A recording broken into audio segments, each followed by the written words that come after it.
Welcome to our video series covering look development using V-Ray and Maya. In this tutorial, we're going to be going over the entire look dev process in a very production-oriented way. We will begin with our freshly modeled asset that you see right here, and we're going to be taking it through texturing, creating shaders, and doing some initial lighting tests. Lastly, we're also going to take this model and we're going to place it in a shot in an environment and light it and do some compositing as well. To me, that part is all part of the look dev process because it's really fairly important that, you know, the shaders and the textures all are working very well in context.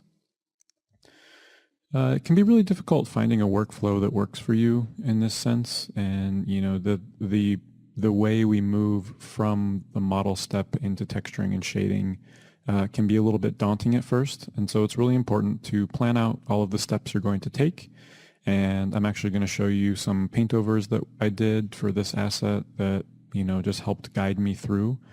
In production settings, you'll probably have designs or paintings or something that'll also help.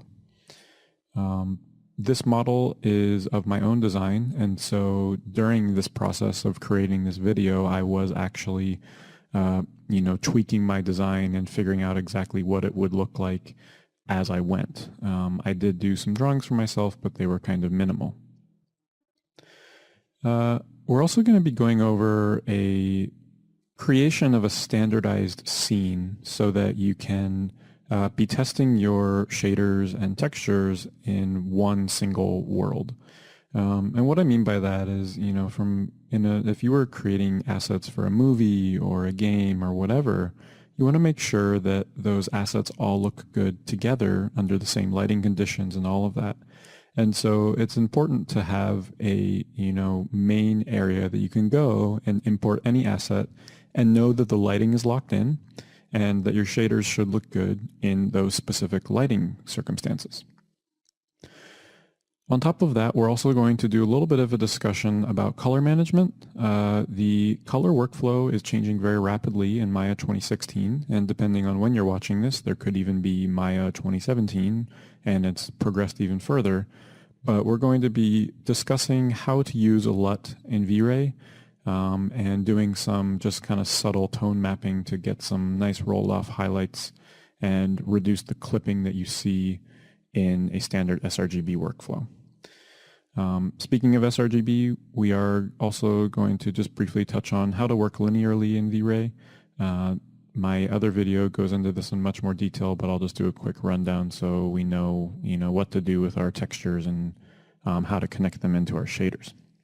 I've chosen to do the texturing for this model in this video with Substance Painter. Substance Painter is an incredibly powerful tool, and I'm able to do a combination of hand-painted. You can see these little spirals and everything are hand-painted. A lot of the scratches that you see on the beak are hand-painted, and I'm able to take advantage of all of the wonderful materials that they already have built in. And, because this is a hard surface object and there's not a lot of hand painting that goes into it, Substance Painter is really a wonderful tool to get me a really solid base on all of this. I'm still going to be laying out my UVs across UDIM tiles so that we can bounce over to Mari if we really do need to go in and do some hand painting at higher details. Substance Painter right now is limited to 4K, and so if you needed to go up to like 8K or something like that, you may need to go to different software. The videos are going to be structured, so we're going to start with our model, and we can actually see our model right here.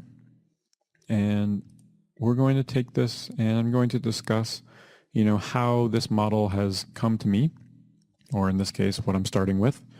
We'll take a look at the UVs. I'll show you how they're organized and what the thought process was in that. And then we will create our standardized environment, and we'll do some texturing. We'll create our shaders, and we'll go from there.